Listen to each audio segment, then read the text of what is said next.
मुगल शासक हुमायूं का इतिहास।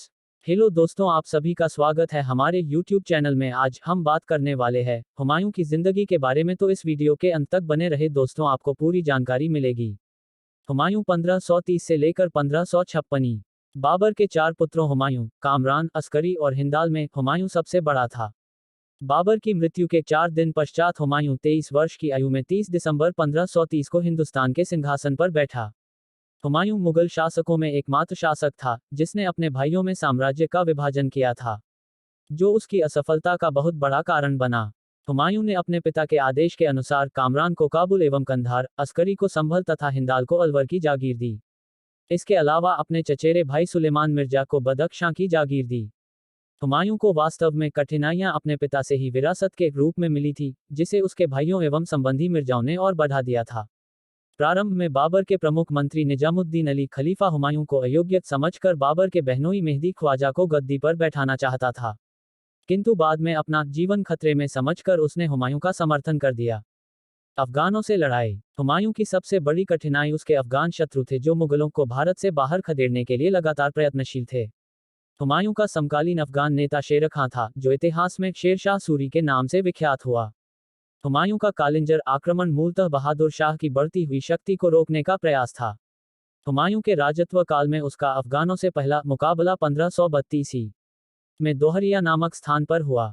अफगानों का नेतृत्व महमूद लोदी ने किया, परंतु अफगानों की पराजय हुई। 1532 में जब हुमायूं ने पहली बार चुनार का घेरा डाला, उस समय यह किला अफगान नायक शेर खां के अधीन था। शेर खां ने हुमायूं की अधीनता स्वीकार ली तथा अपने लड़के कुतुब खां के साथ एक अफगान सैनिक टुकड़ी मुगलों की सेवा में भेज दी। 1532 में बहादुर शाह ने रायसीन के महत्वपूर्ण किले को जीत लिया एवं 1533 में मेवाड़ को संधि करने के लिए विवश किया। बहादुर शाह ने टकी के प्रसिद्ध तोपची रूमी खां की सहायता से एक अच्छा तोपखाना तैयार कर लिया था। हुमायूं ने 1535 से 36 में बहादुर शाह पर आक्रमण कर दिया। बहादुर शाह पराजित हुआ। हुमायूं ने मांडू और चंपानेर के किलों को जीत लिया। 1534 में शेरशाह की सूरजगढ़ विजय तथा 1536 में पुनः बंगाल को जीतकर बंगाल के शासक से 13 लाख दीनार लेने से शेर खां के शक्ति और सम्मान में बहुत अधिक वृद्धि हुई। फलस्वरूप शेर खां को दबाने के लिए हुमायूं ने चुनारगढ़ का 1538 में दूसरा घेरा डाला और किले पर अधिकार कर लिया। 15 अगस्त 1538 को जब हुमायूं गोंड पहुंचा तो उसे वहां चारों ओर लाशों के ढेर तथा उजाड़ दिखाई दिया। हुमायूं ने इस स्थान का नाम जन्नताबाद रख दिया। बंगाल से लौटते समय हुमायूं एवं शेर खां के बीच बक्सर के निकट चौसा नामक स्थान पर 29 जून 1539 को युद्ध हुआ, जिसमें हुमायूं की बुरी तरह पराजय हुई। हुमायूं अपने घोड़े सहित गंगा नदी में कूद गया और एक भिश्ती की सहायता से अपनी जान बचाई। हुमायूं ने इस उपकार के बदले उसे भिश्ती को एक दिन का बादशाह बना दिया था। इस विजय के फलस्वरूप शेर खां ने शेरशाह की उपाधि धारण की तथा अपने नाम का खुतबा पढ़वाने और सिक्का ढलवाने का आदेश दिया। 17 मई 1540 में कन्नौज बिलग्राम के युद्ध में हुमायूं पुनः परास्त हो गया। यह युद्ध बहुत निर्णायक युद्ध था। कन्नौज के युद्ध के बाद हिंदुस्तान की सत्ता एक बार फिर अफगानों के हाथ में आ गई।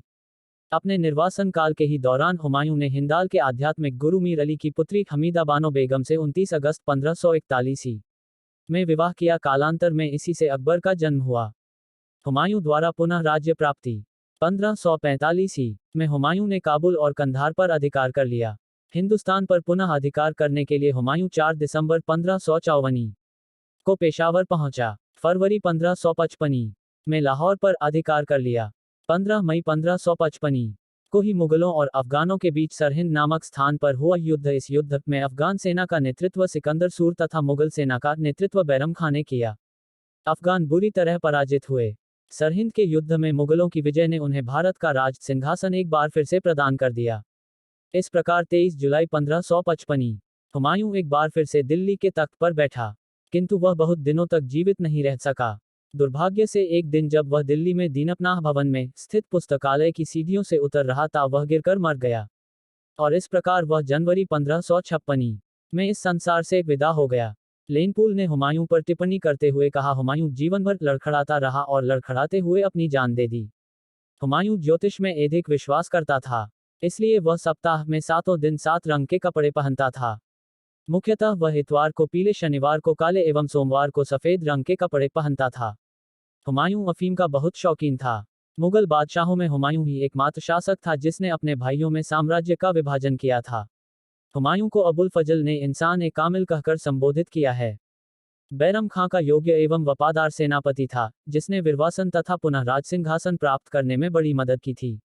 हुमायूं के बारे में लेनपूल ने लिखा कि हुमायूं गिरते चलते इस जीवन से मुक्त हो गया, ठीक उसी तरह जिस तरह तमाम जिंदगी वह गिरते पड़ते चलता रहा था। हेलो दोस्तों, हमारे न्यू यूट्यूब चैनल में आपका स्वागत है। इसी तरह की इंटरेस्टिंग वीडियो देखने के लिए चैनल को लाइक और सब्सक्राइब करना